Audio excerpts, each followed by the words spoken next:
મારી માતૃભૂમિ ભારત દેશ છે, મારી જન્મભૂમિ ઇંગ્લેન્ડ છે અને મારી કર્મભૂમિ અહીંયા કોસ્ટ વિલેજ ટેરિટરીમાં છે. I spoke to you in my mother tongue, Gujarati. My name is Zarna Joshi. My ancestral lineage is the Chitranas Gotra. I'm descended from sage Chitranas.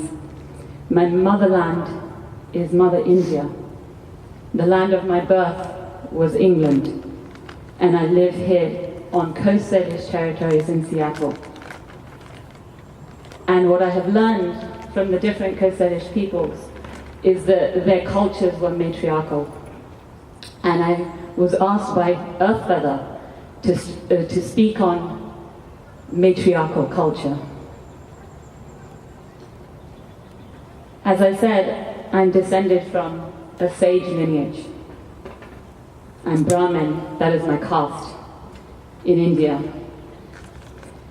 And our duty in our system was to protect the scriptures, was to protect the spiritual knowledge of our people, was to guide the people, was to keep the sacred fire, was to serve and protect our society for their spiritual welfare.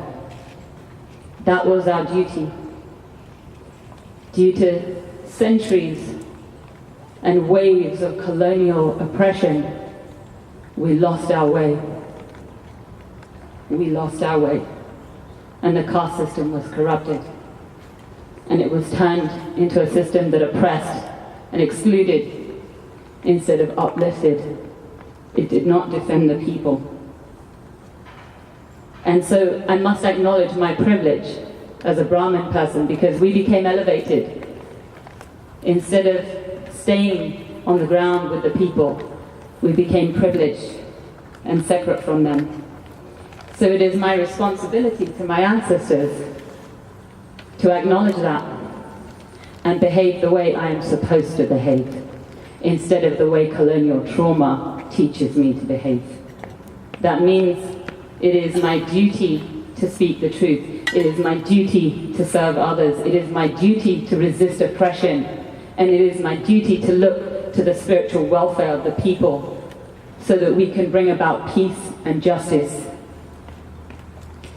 That's why I co-founded the group Women of Color Speak Out with 4 of my spiritual sisters who all come from different parts of the world, different people of color. Patty is part Native Alaskan, she's also part Iroquois, she's also part Caribbean. Sarah, her family is from Ethiopia. Afrin is from India, like me. Yin is from Taiwan. And we all know, because of our ancestral heritages, that the colonial patriarchal trauma that our people have suffered has also led to climate change. And so we come together to resist that oppression in order to fight for climate justice. We must dismantle the systems of oppression that have led to that. And those systems of oppression are colonialism, capitalism, racism, and patriarchy. And we speak out against them in solidarity with Indigenous people. Before I go any further, I must also acknowledge the Indigenous people of India, because this is Indigenous Peoples' Day. While all of us in Mother India are native to Mother India, we have tribes called Adivasis who still live in the forests, who still live close to the earth and the land and the water and the animals. And they are extremely marginalized, even to this day. The British colonized us, and taking that trauma, we colonized them. And so it would be irresponsible of me to speak here on Indigenous Peoples' Day without speaking their name and recognizing them and acknowledging them and letting them know that I stand with them. My spiritual tradition honors both the divine feminine and the divine masculine. And we believe that these energies are in all of us, regardless of our gender, regardless of whether we are male or female or transgender or queer or straight. The divine feminine and the divine masculine are within all of us. And when we manifest those energies, we can defeat all oppression. When we manifest those energies, we build courage, we build unity, we heal from our pain. And we cannot defeat patriarchy without manifesting those energies.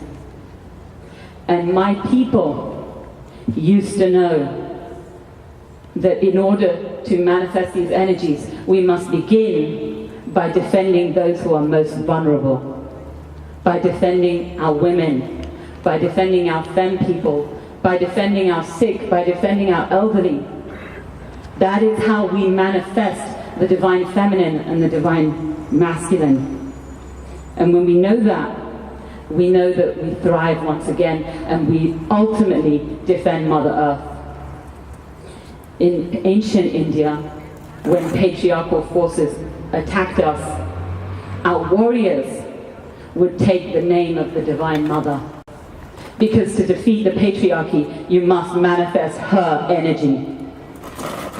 And when they went to the battlefield, they would introduce themselves as the sons of their mother. They would tell the other side, I will show you the power of my mother's milk.